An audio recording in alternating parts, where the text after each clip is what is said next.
However, what's the difference between the black culture and the white culture? I'm going to say it's the father, the staple. So when you look at 200 years ago, when you look at right after slavery, what we see is that why is this newer generation handle the pressures of systemic racism worse than the older generations? Why do you take your frustrations on systematic racism on other black people? Why don't you take it out on that system at hand? And so how did older black families handle systemic racism? And so we see that they had better outcomes than we did.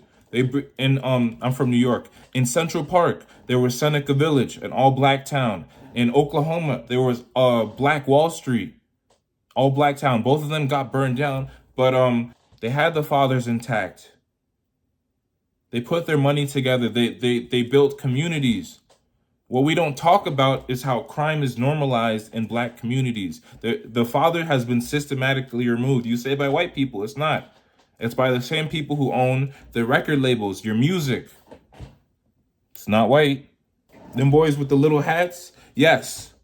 Black people came on what kind of ships? You said white slave ships? You're wrong. That's them boys with the hats. There's the internet now. You can look it up. You choose what to look up. Them boys they brought them over.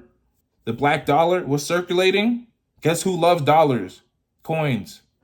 And so what I'm getting at is that the rappers who get big today, the NLE Choppa, NBA Youngboy with multiple baby mamas, the Futures, how do they get big? How do the Sexy Reds, the Cardi B, how does that level of dysfunction rise to the top? Is it by popular choice? No. You go through your, I'm trying to get monetized, record label owner. It's not white. The white person doesn't have do they contribute to it? Yes. However, your culture that you're assuming is black culture, you think rap is part of your culture? How did people right out of slavery build Black Wall Street and Seneca Village? The family came together.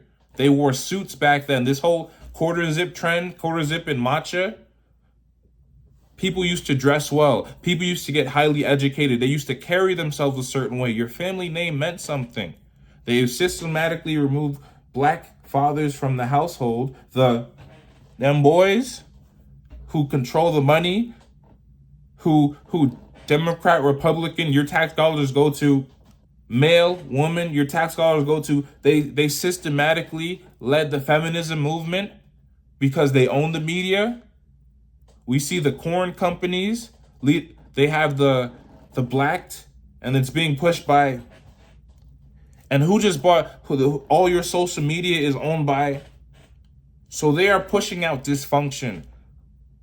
They own your movies, they own Hollywood.